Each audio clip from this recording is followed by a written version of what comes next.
Brace the rudders! Raise the sails! Raise the sails! Captain, an unidentified ship is approaching. Over. Roger. Wait, is that an Enterprise sales solution? Reach sales professionals, not professional sailors. With LinkedIn ads, you can target the right people by industry, job title, and more. We'll even give you a $100 credit on your next campaign. Get started today at linkedin.com/results. Terms and conditions apply. It's true that some things change as we get older. But if you're a woman over 40 and you're dealing with insomnia, brain fog, moodiness, and weight gain, you don't have to accept it as just another part of aging. And with MIDI Health, you can get help and stop pushing through it alone. The experts at MIDI understand that all these symptoms can be connected to the hormonal changes that happen around menopause, and MIDI can help you feel more like yourself again. Many healthcare providers aren't trained to treat or even recognize menopause symptoms. MIDI clinicians are menopause experts. They're dedicated to providing safe, effective, FDA-approved solutions for dozens of hormonal symptoms, not just hot flashes. Most importantly, they're covered by insurance. 91% of MIDI patients get relief from symptoms within just 2 months. You deserve to feel great. Book your virtual visit today at joinmidi.com. That's joinmidi.com. So there you go. Rodrigo didn't answer. So I'm sure he will be here in a few minutes. Okay. What is going on, Matthew? It has become clear to me that the summer of 2022 is going to be a big TV watching summer. Oh, yeah? Why is that? For the Matthew household. Well, this week we just got the new season of The Boys. Oh, yeah. Are you still watching that? Because I have this. Oh, yeah. I was going to put it in the main show. Yeah. And I don't know what it is because you're right. Boys has got its third season. The trailer just dropped for the third season of Lock and Key. There's a couple of other things. Season 4 comes back in June. Yeah, and the end of June. I don't know what it is about all these shows, but I get to the end of all these season 1s, and then there just isn't the draw for me to come back for season 2. I really enjoyed the first season of The Boys, but I just, for whatever reason, season 2 dropped, and I'm like, I don't have a pressing need to see this, and which is very much unlike Stranger Things, where it's like season 4 dropped and within 2 days I'd watched all the episodes. Sure. Well, and I think that by nature, you are also hey, what's cool and what's new? And if something doesn't grab you, you can find something cool and new. For me, season 1 of The Boys was actually kind of lackluster, but season 2, I feel really, really nailed it and really kind of balanced out a lot of the creep factor that I find. Season 1? Yeah, well, of season 1 and also of the original comic series. Oh, okay. But yeah, season 2 really upped the ante. And season 2 had the interplay of Stormfront, played by Aya Cash, and Tony, what's his name, as the Homelander. And it really felt like The Boys. It really felt like the Homelander that I hated and hated and hated in the comics, but without so much of the secretly rooting for this guy. Because I think the biggest problem for me in retrospect of The Boys comic book is that it shows us these things. It says these people are terrible and bad for, reveling in these things, but it's reveling in reporting to us, the events of like the Herogasm and the terrible things. But that's in season 3, right? Isn't Herogasm in season 3? It hasn't been, I know it's going to be, but it hasn't been in the part that I've seen yet. And the focus of the first 2 episodes of season 3 has been really squarely on Huey and Starlight, which to me is kind of the heart of the series, where Huey is actually Butcher's superior, and he's the boss of the official department of superhuman affairs, whereas Starlight actually gets bumped up to co-captain of the 7. So she's actually the leader alongside Homelander, but it also has a very 2022 meta moment where Homelander just loses it and flips out and starts cursing and screaming and telling people what he really thinks, and everybody starts cheering. And they're like, yeah, he says what he really thinks. And I'm just like, man, how real is that? a flat out jerk face starts yelling terrible things about everybody and people cheer along. It's just, but it's done in a way that doesn't necessarily feel like it's too depressing to the world outside the window. So, we will see. It may go bad. It could go sour, but yeah, I'm not saying that the season 2 or 3 are, I perceive them as bad or anything. And it's not that I need to go and find the new thing, because I'm more than happy to go watch a really good sequel. But season 2 is out of this show particularly for a while, and it's just like, I don't know if I really need to see it. And the same way when Mandalorian season 2 came out, I was like, well, okay, I'll go and watch it just because everybody's Grogu obsessed. And I really enjoyed season 1, but Book of Boba Fett was boring as heck until they slipped in the third season of Mandalorian in there. I kind of liked Book of Boba Fett, but I mean, it was fine. Then again, I may be the target audience too. It was fine, but it was not. I think I've talked about this before on some of our other shows, definitely on Finally Friday with Ashley Victoria Robinson and myself. In that, one of the things, and this is why I like Kenobi so much, for what it is that Mandalorian had nothing to do with the Skywalker saga, right? It had zero anything to do with Darth Vader or Luke Skywalker or any of those people. It was its own thing, so that you could just really enjoy a story set in the Star Wars universe, but you didn't have to deal with family issues. To an extent, Kenobi kind of pulled the rug over everybody's eyes, and that's what made Mandalorian really special, was that it was something that no one was expecting. And then when you get to Kenobi is the same way in that granted, it's all about the Skywalkers, but it really pulled the wool over everybody's eyes because everyone was like, oh, it's just going to be sand in the desert and Tatooine, and how boring is that going to be? And then it turns out, no, it's not, because it's something totally different than what you expected. With Boba Fett, we'd kind of already seen Boba Fett in Mandalorian, and we kind of knew his story. And so I feel like Mandalorian told all of Boba Fett's story that we needed, but then we go back and we try to expand upon that, and it just wasn't as interesting as it could have been, in my opinion. I think all the acting was fine. I think for the most part, some of the directing was fine. Some of the directors were fine. I think some directors were really hanging heavy on their Spy Kids days and should have really had a deep sit down with themselves and said, do Spy Kids really belong in this Star Wars universe set on a desert planet? And the answer would have been no. And then he could have sat down and said, maybe I should do something completely different and interesting. And then maybe Boba Fett would have been, the Book of Fett would have been more fun to watch. But for the boys, I don't know why I don't know why there's, I mean, I've enjoyed the books. I enjoyed the comic books. I think I've read most of the series. I know I've read past Herogasm, which again, as we've said, is going to be here in season 3. So I've read everything past Herogasm. So I don't know why I don't have an interest in continuing to watch that. And say, well, Lock and Key, I can tell you that they deviated quite a bit from the comic books. Yeah. And when I started season 2, I watched the first episode. I was just like, yeah, this just doesn't have the draw or the impact as the comic books did or the first season did. And so I just moved on. So I don't know. I guess maybe some of our listeners will be able to, I bet some of our listeners would be able to maybe narrow down why they don't go back to series that were hailed as being really good, or they enjoyed the first season of it, but they just haven't come back for a season 2.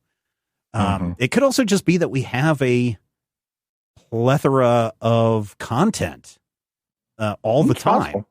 In that if you don't find something enjoyable, you don't have to watch it. I mean, back in the day, you kind of wanted to watch every episode of Buffy the Vampire Slayer because it was the only show of its type on there besides Angel. And so you kind of wanted to watch that because that's all there was in that kind of vein or genre. So I don't know. Well, I mean, there's something to be said for a world where you can choose not to watch, even if something is an adaptation of something you love, you don't necessarily have like an expectation or like a hard fought, you must do this because you loved the original material. I feel like a lot of times we do have that I must watch all of the Star Wars. I must watch all of the Star Trek because to some degree, liking Star Wars is part of my identity. And I don't feel like that's a positive way to live. But also I feel like if something doesn't appeal to you, perfectly fine to walk away from that. Even if it's something that, is tied to something you love. Well, and it's not even... go ahead. I firmly believe in that personal continuity where if something, there's a lot of X-Men stories that I just love, and there's some where I'm just like, no, that didn't happen. And as far as I'm concerned, that didn't happen. And it's not, a moment of, oh, how terrible must this be? It's just, I'm not going to think about that, which I think is part of the reason that The Boys appeals to me, because there's a lot of that show where I go, boy, I hope that didn't happen.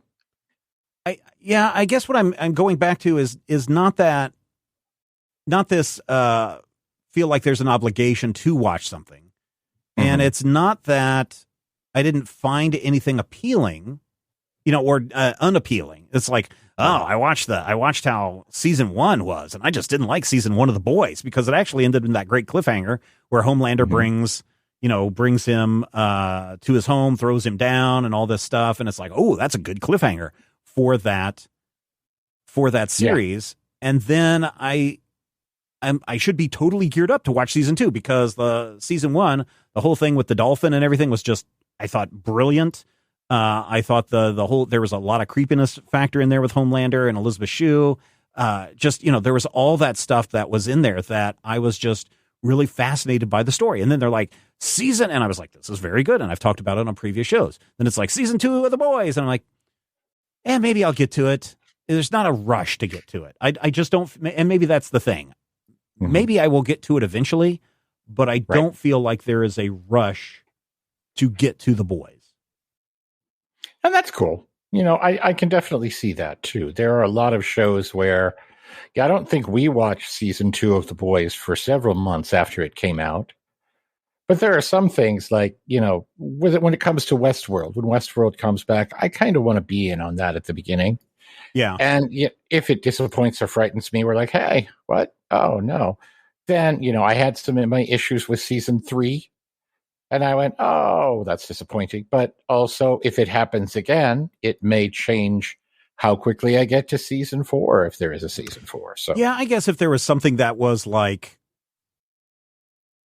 I feel like, oh, I should watch, this season, even though I know that there's even though there's parts of it that I'm not really liking, I'll watch it because I'm hoping that the show will get better or something like that. That may slow down getting into something, but really there was nothing in season 1 of The Boys that was really super off-putting, except for the fact that they were doing things to be off-putting to show you how horrible all these people were. That's kind of the point of that. But there wasn't anything that I was just like, oh, this offends my moral sensibilities. My religion tells me I'm not supposed to watch this show or whatever, blah, blah, blah, blah, blah, kind of stuff. Everybody knows you don't have moral sensibilities. I don't have religion. That's right. Oh, there's Rodrigo Lopez. Hey. What's going on, dude? We're talking about Matthew very excited about watching The Boys season 3. Yeah, I've heard good stuff about The Boys. I watched the first season and I was like, I'm out. And really not for any particular, same thing, right? It's like I wasn't like offended by it. I was just like, well, I don't like. Turns out that a like more thoughtful, more like succinct version of The Boys is still not something I want to watch. Yeah, and that's valid. That's legit. I feel like there are always going to be those things that I just no. And I'm sort of fine with that. I feel like we should be able to just say, no, and just walk away from something without worrying too much about it. But oh, yeah. At the end of the day, we have to remember all of this is here for entertainment purposes, to entertain you. And what may entertain one person is not going to necessarily entertain someone else or engage with someone else the same way. So I think that's the first thing we have to remember. And it is okay for something not to be made for you. I've talked about this before. There's a lot of stuff that's out there that's not made for me, and I'm okay with that. And I don't go on a rant saying, well, they need to make more stuff for me, cis white guy. I'm not out there screaming that stuff because I know that there's stuff that's specifically made for my wife, or stuff that's specifically of interest to my kids that I have zero interest in, and I'm totally okay with that. And I'm totally okay with other people not liking things that I am into. What I have a problem with in our society right now is people who are like, oh, you like that? I like Kenobi. I like the actress who is playing the Inquisitor person. Yes. And everyone's like, oh, we hate her. She's awful. And because you like that show, you must be a bad person too. And you shouldn't be watching this show. And it's like, no, you guys can go jump in the lake for that. I'm really tired of people trying to make me feel bad for something that I enjoy doing. And I'm kind of done with that. And I'm not gonna let people do that anymore. It's happened to me a couple of times in the last, decade or so. And I'm just really tired of that. I kind of had a little bit of a revelation over the weekend. It's like, no, screw those people. Time to move on and do something else. Tell them to eat a bug. But more importantly, this is the thing. Even if you believe that, season 2 of Turnip Man is morally reprehensible and terrible and bad, and no one should ever watch it, and no one should enjoy it, and they are bad and they should feel bad. That doesn't necessarily mean that the people who love Turnip Man have to look at themselves and say, am I bad? Because honestly, a lot of this is just flat out, hey, what do you like? I like this weird thing. Okay, fine. I'm not talking about a situation where, we're dealing with clear problems. If we're dealing with something where you're like, oh, we have a disagreement, really? Yes, I don't believe you should exist. Well, that's you're an evil Nazi. Exactly. Oh, sorry. And you are actually. But more not when it comes, I didn't mean you personally. I meant the person who would yell that. Yes. But also, there is a tendency right now to take things to extremes. It is an extreme world in which we live, and a lot of extreme things and a lot of extreme people. So it's sometimes hard to go from everything is on fire to I didn't like this episode of my favorite show, and now I'm going to tell everybody that this is why the universe is bad. You know what I mean? Yep. I'm not necessarily in any way saying that people have justification. I'm just saying that sometimes we all have days where we're just like, boy, I just want to watch this episode of The Boys and leave me alone. But then you're also like, people are like, but The Boys is terrible and bad, and you're a bad person for loving it. And you're like, but see, that's the thing. I don't think that The Boys is inherently bad. It is telling a story about bad people and the consequences of these people being bad. Right. I don't think at its heart, it is not trying to glorify bad people. Yes. At least bad people are presented in a light where it's clear that they are the bad people. The problem arises, though, and this is where people get into things like this is a bad show or this is a bad thing and you should feel bad for liking these things, is that people are saying, well, these people are bad, so therefore this is a bad show. And they're missing the part where it's like, no, the point is that these are bad people and we're showing you how bad they are in hopes that you can not make the world a bad place like these bad people are making the world a bad place.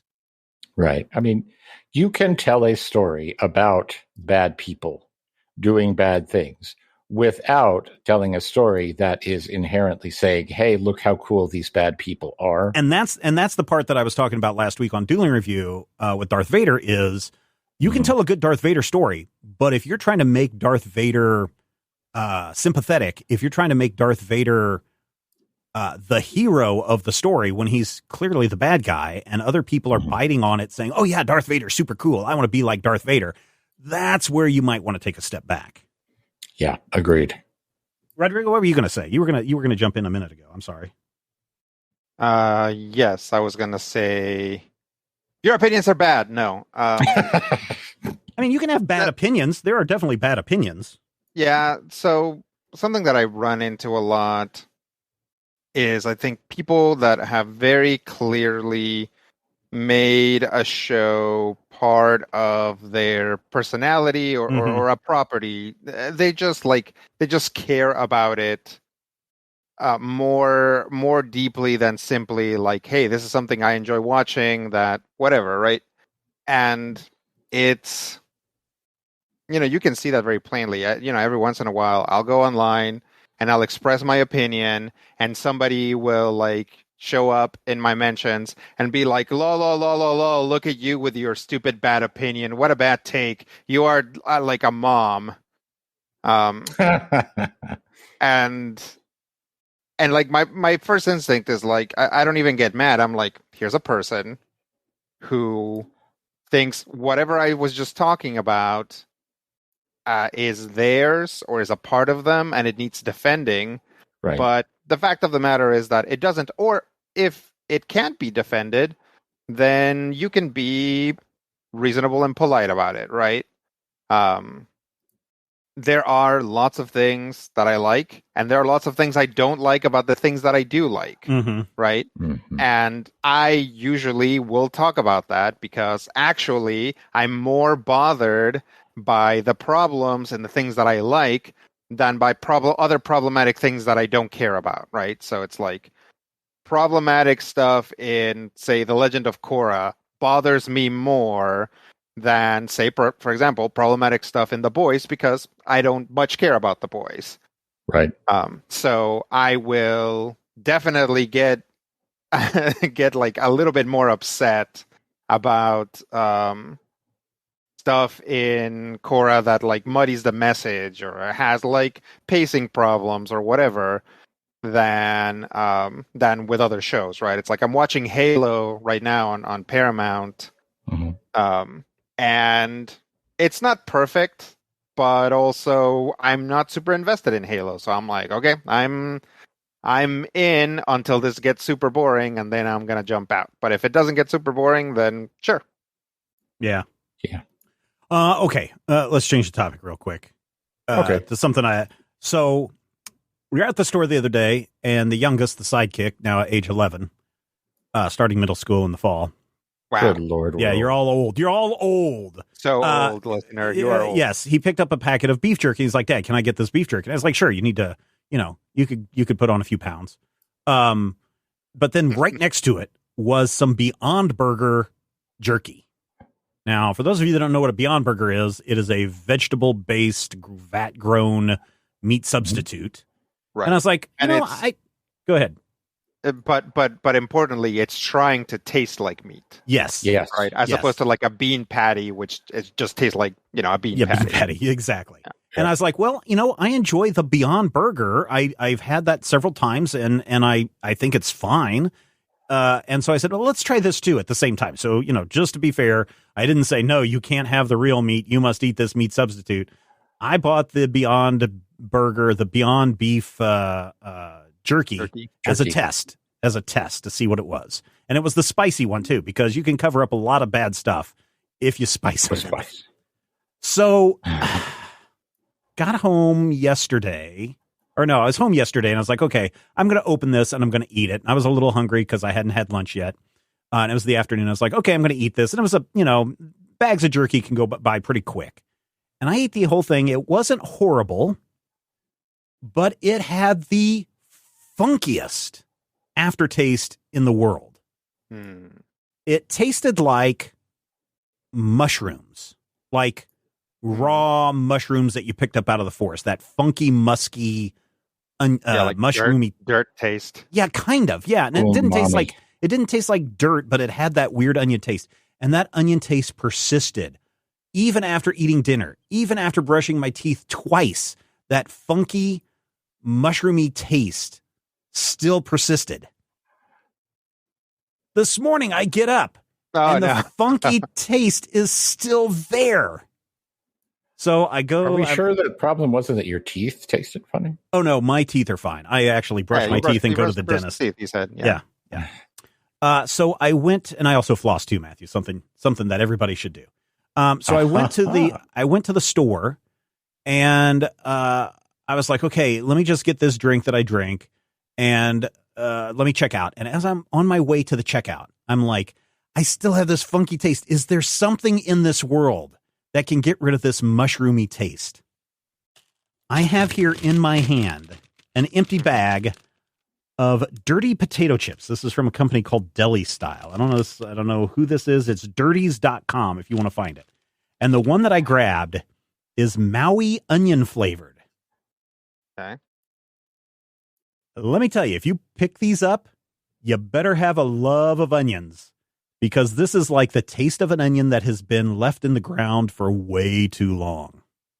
Yeah, I was gonna say if you grabbed onion flavored potato chips to get rid of that aftertaste, that is a Faustian bargain. If ever I know, right? Because here's the end result.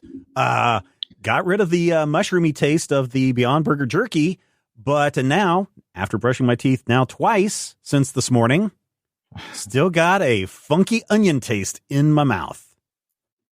So I don't know how to get rid of this. Yeah, structurally, this feels like an old tale. I know, right? She swallowed the spider to catch the fly. Yeah, or like maybe there was something you weren't. It's like, oh, instead of having beef, I will have this magic beef, and now you can't get the taste out of your mouth.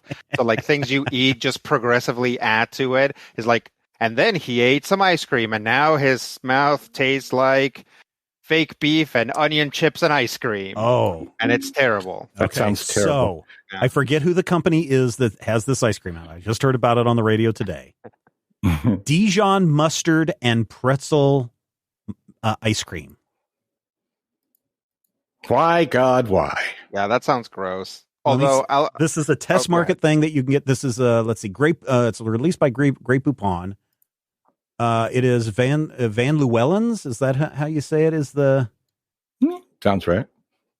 Yes. So you didn't he play the Green Hornet? You can get this at Walmart. I'm not going to buy a pint of it, but it is a test market. Grape Poupon with pretzel French ice cream. The thing, though, about a savory ice cream is, yeah, it's weird, but it's not unheard of. I mean, sure. If you go to like schmancy, you go to like schmancy 5-star places, and they'll be like, "This is a coconut and turnip ice cream that I made." Well, and I'm like, well, I may, if this taste persists into tomorrow, I may have to go chase down some Dijon mustard ice cream. Again, I think you're just going to have to pick. At this point, you just have to pick what you want your mouth to taste like for the rest of your life. Have you considered like mint gum? Just put a minty gum in your face. Yeah, no, that's what the is in the toothpaste. What about cinnamon gum? I haven't tried cinnamon. Maybe you can burn it out. Yeah, maybe that's what I'll do. The cinnamon challenge. That's what I would. Well, don't do that. Don't do that. You do not need to swallow a horse to catch the dog. I have to nuke this aftertaste from orbit. You don't, though.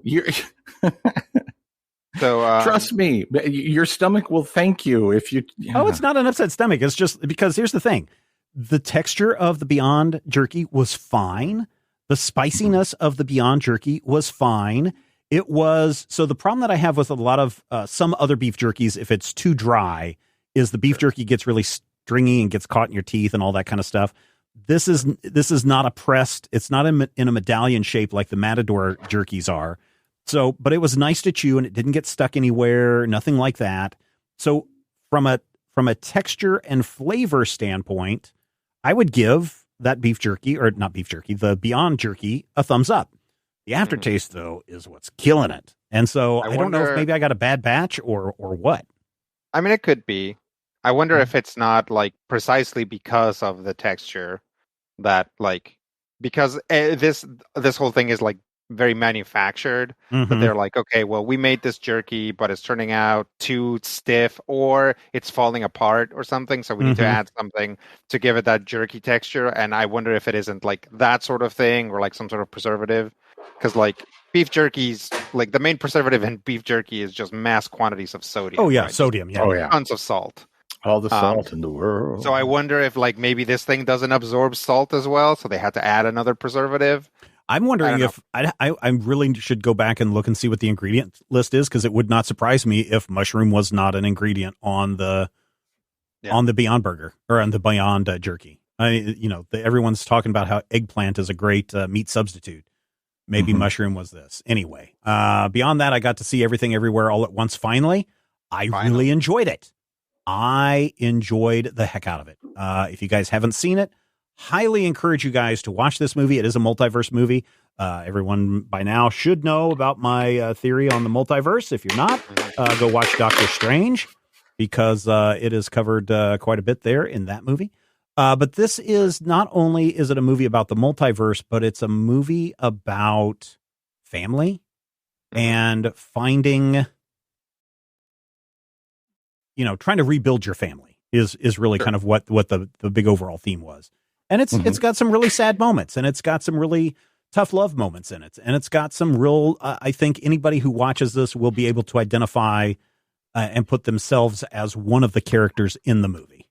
Now that's not necessarily a good thing, but it's a very good movie. I don't know if it would win like an original story, a screenplay kind of a Academy Award. It might.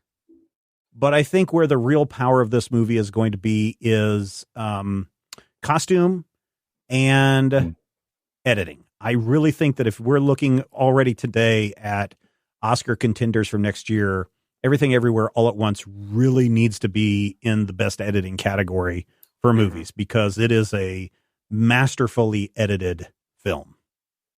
It's also really well shot, because a lot of stuff has to be match cut exactly to another scene shot somewhere else at some other time. So I really want to see that, but I keep trying to find it. And it just came out. It just came out today on digital to purchase. So you can get it on iTunes or other places where you buy stuff. Maybe Hulu, you can buy it there. It comes out July. What was the press release they just sent out today? I think it's July 7th for Blu-ray release. And so probably around that same time is when it'll go up for rental. But this is A24. It's not going to show up on HBO Max tomorrow, kind of thing. Right. It might. I mean, I keep seeing 2022 movies popping up. Well, this is A24. It's not going to show up on HBO Max tomorrow. Yeah. So it'll be a while. But it's an A24 film, so it's out there. And I'm really glad that I finally got to see it. I don't want to say the trailers are misleading, because the trailers are very much, this is exactly what this film is about. Yeah. But I think I'm sure they don't give away a lot. Yeah, it's the family dynamic part that really is the focus of the story, beyond here's a multiverse of things, and don't be drawn in by these other potentials. Right. Yeah. Yeah. And there's a really great, I don't want to spoil it for you guys because you haven't seen it, and anybody else who's seen it, but there's a great line that talks about where Michelle Yeoh is and why she is the one in this movie that I just found really fascinating and eye-opening. And hopefully a lot of other people will say, oh man, I feel like I'm the same way. And then we'll also look at how Michelle Yeoh's character uses that to her advantage. And so hopefully there's some other people that can use that to their advantage in life as well. So so that was really good. That was really good. So any other pre-show stuff? Your Beyond Meat jerky has a base of mung bean and pea protein. And I think what you're reading as mushroom is probably the mung bean, which is like I don't think so. I mean, this because I've had this stuff, and I feel like I know the taste that you're talking about, but I'm also sort of fine with it. I don't think that mung beans are a funky mushroom flavor. They kind of are. I've had mung bean before. I don't get that from a mung bean myself. When you squish it down, and there's pea in there too. And remember, gross. Yeah, you have to be careful when you're eating pea. I mean, my mom put peas in everything growing up. I mean, she put peas in tacos. Did your mom put pea in guacamole? She put peas in a taco? Yeah. I'm offended. Yeah. I don't even want to ask Rodrigo. I'm offended. Did I ever tell you guys about that lady that asked me about peas? No. So there was so when I first came to Kansas, I stayed with my terrible boss. And Joy. Yeah, and his wife, who was also kind of just a different type of cryptid. So they let me stay there, which was super nice of them. while I looked for a house, and she was like, "Hey, is there anything you don't like? For like food wise?" And I'm like, "No, I'll pretty much eat anything." And at that point, being in my 20s, I could eat anything, right? It's like now I have eating restrictions because I get my tummy rumblies. But back then I could eat anything. And I was like, "No, I can eat anything." And she's like, "Are you sure?" And I was like, "Yeah." And she's like, "There has to be something." And I'm like, "No, it's okay." And she's like, "Well, I don't believe it. There has to be something." And I'm like, "Well, I guess I'm not crazy about peas." And she's like, "Okay, I won't put any peas on anything." And then the whole time I was there, anytime any food would be served, and sometimes randomly, she'd be like, "Don't worry, there aren't any peas in it." And I'm like, "You beat that out of me." Like that. You can't make that joke, right? If somebody's like, "No, they're fine," and like I don't even dislike peas that much. I actually like peas in certain things. It's just raw peas I'm not crazy about, right? Yeah. But anyway, yeah, it's like, it's just like first beats it out of me, and then she's like, "Hey, Mr. Hates Peas, don't worry." And like we would like, and for years afterwards, like. We would do events and there would be catering and stuff. So we would get to eat and she'd be like, "Hope there aren't any peas in that." And I'm like, "Oh." Wow. Like I All said, right. and you guys, or at least Steven knew my old boss. So like a different, but still dangerous sort of cryptid. Yes, indeed. All right, let's do the main show in 3, 2. It's true that some things change as we get older. But if you're a woman over 40 and you're dealing with insomnia, brain fog, moodiness, and weight gain, you don't have to accept it as just another part of aging. And with MIDI Health, you can get help and stop pushing through it alone. The experts at MIDI understand that all these symptoms can be connected to the hormonal changes that happen around menopause. And MIDI can help you feel more like yourself again. Many healthcare providers aren't trained to treat or even recognize menopause symptoms. MIDI clinicians are menopause experts. They're dedicated to providing safe, effective, FDA-approved solutions for dozens of hormonal symptoms, not just hot flashes. Most importantly, they're covered by insurance. 91% of MIDI patients get relief from symptoms within just 2 months. You deserve to feel great. Book your virtual visit today at joinmidi.com. That's joinmidi.com.